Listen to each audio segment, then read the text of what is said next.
Bonjour tout le monde.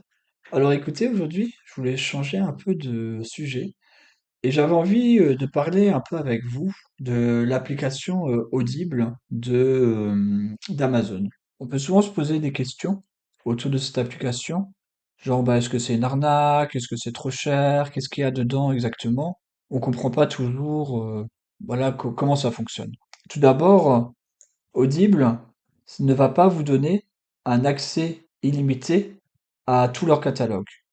C'est-à-dire, vous allez prendre un abonnement mensuel à un peu moins de 10 euros, 9,95 euros très précisément actuellement. Et en fait, cet abonnement vous donne droit à un crédit de livre. Donc, vous allez pouvoir acheter un livre audio de votre choix avec votre crédit de livre. Là où c'est intéressant, c'est que ça vous fait économiser potentiellement 5 ou 10 euros par rapport à un achat à l'unité. Parce que votre livre audio, il peut être à 15 euros, 20 euros, parfois plus.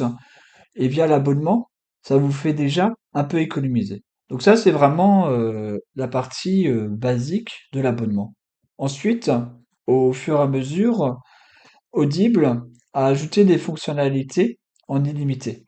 Donc, en plus de votre achat simple de votre livre audio, via l'abonnement, vous avez droit aussi à Audible Plus, c'est-à-dire des livres audio cette fois-ci en accès illimité, mais ça va pas être les best-sellers, ça va être des auteurs un peu moins connus, mais ça n'en reste pas moins intéressant. En fait, ça dépend vraiment de vos envies et de vos habitudes de lecture.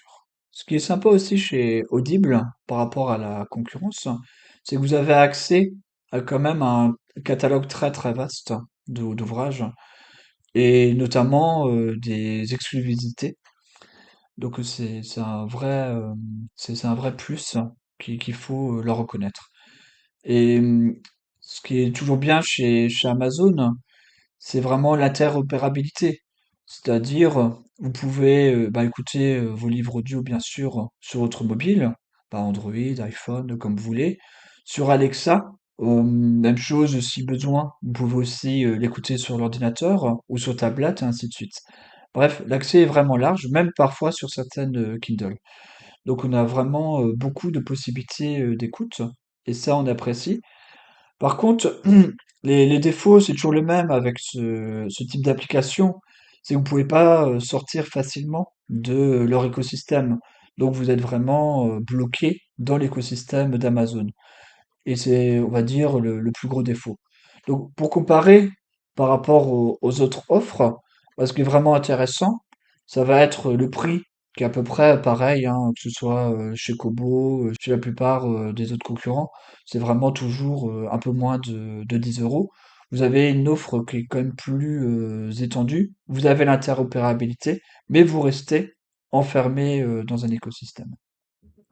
On va dire qu'Audible, il est vraiment pertinent, l'abonnement est vraiment pertinent si, si vous écoutez effectivement au moins un livre audio par mois et que vous souhaitez des nouveautés. Dans les alternatives à Audible, on peut noter notamment Spotify. Alors en particulier, si vous avez déjà un abonnement chez Spotify, sachez que dedans, dans votre abonnement, il y a 12 heures d'écoute de livres audio qui sont incluses. Donc ça, c'est vraiment une chose à savoir. Comme ça vous évite bah, de prendre un abonnement pour la musique et un abonnement en plus pour les livres audio. Sinon, vous avez aussi des applications, par exemple comme LibriVox. Dans ce cas-là, ce sera plutôt pour de l'écoute en d'e-book gratuit, donc du domaine public. Et sinon, Kobo Fnac peut aussi être une alternative intéressante, avec un large choix de livres audio et une tarification très proche de celle d'Audible. Donc voilà, j'espère que cette petite vidéo vous a aidé dans votre choix. Je vous ai mis quelques liens en description, bah, un petit lien vers Audible. Sachez que souvent vous avez un mois d'offert pour le tester, l'outil. Il y a certaines périodes où vous pouvez même avoir des promos encore plus intéressantes, notamment quand il y a le Black Friday. Donc n'hésitez pas à regarder lors de cette période. Et je vous ai mis aussi deux, trois liens vers des articles de Numipage autour de ces problématiques, notamment des comparatifs d'abonnements, un avis complet autour d'Audible, et ainsi de suite.